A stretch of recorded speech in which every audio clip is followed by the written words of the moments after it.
Hashem's Vasai Tiftach Upi Agitla Sacha. We're now in the 11th parak of Nechemiah. In this parak, we're going to mention all the people who lived in Yerushalayim. And remember, they made a lottery to decide who was going to live there. Because there are many reasons why people didn't want to live there. Either, on the one hand, it was a walled city. And walled cities, in the Gemara, we talk about how there was overcrowding, the air isn't good. There's actually an interesting concept in halacha as to if a husband wants to move from a city to the country, that's one thing. But if he wants to move from the country to the city without asking his wife, he's not allowed. It's actually could be the beginning reason and allowing him for a divorce.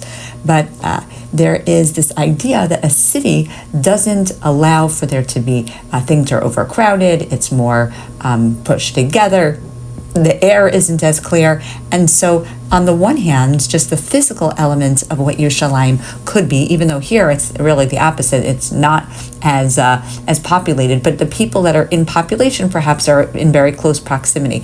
On the other hand, the other issue is that not everybody wants to live in an area where there is such kedusha.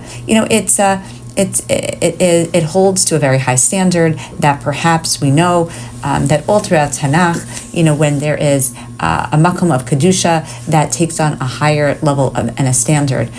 In fact, Moshe Rabbeinu, when he was not able to go into Eretz Yisrael, he asked to be a bird. He asked to even be a bird that he could just fly into and be in Ir HaKodesh, and Hashem didn't allow him to be, but he wouldn't be able to do mitzvos. You can't do mitzvos if you're a bird. But the idea is that just being in the Avirah, just being in the environment and Kedusha of Eretz Yisrael, that would have been good enough for him, and he would have given it all up just for that opportunity. But here, the Bnei Yisrael, they didn't want to come into Yerushalayim, and so there was a go-roll, there was a lottery, and 1/10 of the people were put into Yerushalayim. Now, Yerushalayim, remember, part of Yerushalayim was in the Shevet of Yehuda, part of Yerushalayim was in the Shevet of Binyamin, and interestingly enough, the Mizbeach was not allowed to be at all in the Shevet of Yehuda. Why wasn't it allowed? It had to be completely in the Shevet of Binyamin. Why? Because HaKadosh Baruch Hu did not want that there would be a confluence of state and of the kedusha, of the kahuna, and the malchus. And in fact, we know that kingship and religious service had to be completely separate. The political and the spiritual had to be separate. We know that in history, the Chashmonaim, we're getting to the holiday of Hanukkah. The Chashmonaim were not able; they were punished. In 500 years from now, what's going to happen is the Chashmonaim are going to, now why? Because they were Levian, and because they actually combined the idea of being a Levi with being a king and being a leader, they weren't giving that permission. And so Hashem says, every Shevet has to do your unique individual tafkid, but to be in the Shevet of Levi is for sure not going to be in the Shevet of Malchus, because we don't, the separation of church and state. And so ultimately, all of these people are named. They're named because they deserve to be named. They're named from the people of Yehuda. They're named from, ultimately, then it goes through the people of Binyamin. Then it goes through the people, the Kohanim and the Leviim. Now, it talks about that some of the people were Giborei Chayil, but we know why. Who cares if the Kohanim are Giborei Chayil? We know that the Kohanim and the Leviim were not supposed to fight in the wars. So why would the Leviim? Who would care if they are Gibor Chayil, if they're warriors?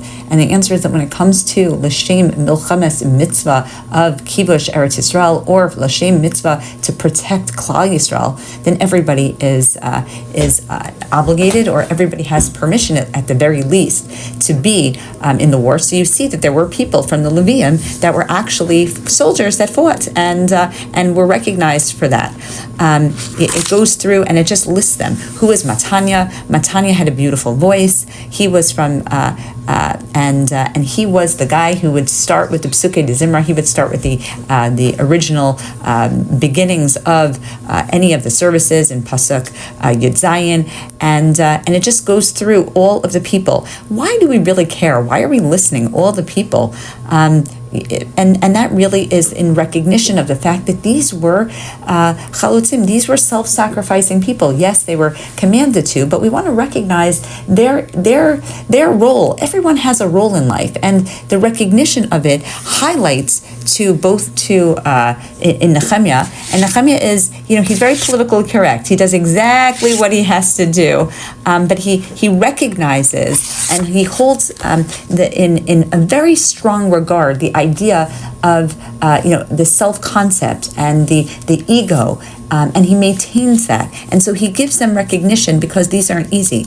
And there are the people that are the mishmar, the guards of Levim. There are also the people that are the singers, and everyone's doing their part.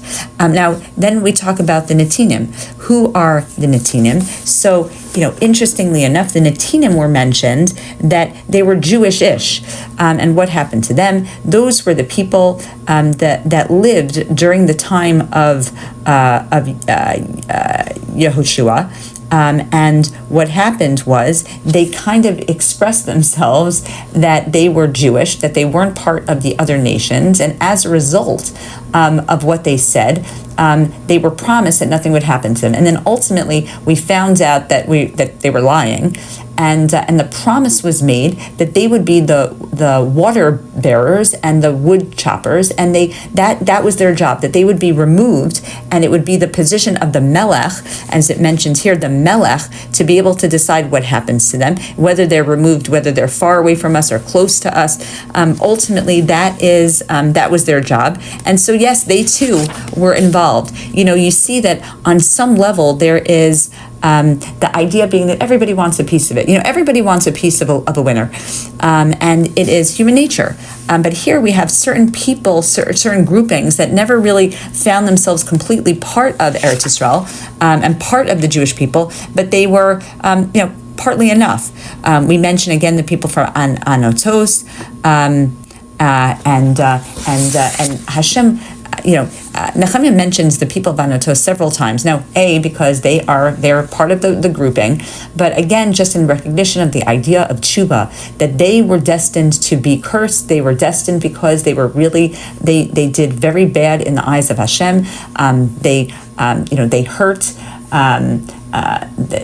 And they were not loyal when it came to Eliyahu, and it was an unfair how really disloyal they were, but in fact they did complete tshuva because they're around, and they're around in a good way. Now there are people that are going to be living in in Yerushalayim. But then it also mentions that there are people in Beersheba, there are people in Be'en Rimon, there are people all over the country, and that's really what this parak is about. It's just listing all of the people and how they were divided from Yehuda, from Binyamin, and it's literally just a census. It's really the division. Now there is the division of the land, and then there's the division of the kedusha. Sometimes you're not allowed to divide up the land for kedusha reasons, but just to have a nachla, just to have a portion, that is something separate. What you see and what it highlights, you have a whole perek on the divisions of Eretz Yisrael, and that highlights the the importance of just being in Eretz Yisrael, just being among those people that dedicated themselves in pursuit of allowing for us to have Eretz Yisrael, allowing for us to have a makom of Kedusha, allowing for the Beis HaMikdash to continue to be, and Yerushalayim Habnuya to be built. When David HaMelech, why did he want Yerushalayim? He wanted Yerushalayim both for the Ruchnias and for the Gashmias. He wanted it because it was a makom of Kedusha, but also it was a makom of that he was going to infuse with beauty and with substance and with kingship, and really, when you go into, even today when we're technically still in Galus, but to go into Eretz Yisrael, you feel the kedusha. You feel that there is something that's beautiful in a physical way because it has its unique characteristics, but you also feel it in a spiritual way. And as much as Hashem is Hester Panim, it's still there. And so these people, they all deserve the recognition. They're Moser Nefesh, and it kind of reminds me of when we took a tour of Hebron, and you realize who are the people that are living in those areas that are making sure that we have the borders as we see fit, as opposed to those that other people see fit for us, and they're Moser Nefesh. They deserve the recognition. They deserve their writing on the wall and their names in bright lights, and they don't get that. But here Nechemiah is highlighting that for posterity, the people that came back for Kivush Eretz Yisrael they're there la'olam, and their names are recognized because they walk the walk and they talk the talk. They are truly Moser Nefesh. They dedicate their lives, their families, and their whole being for Eretz Yisrael, for Medinas Yisrael, for Yerushalayim, HaKodesh, and for that they are mentioned and they get their own day in the sun.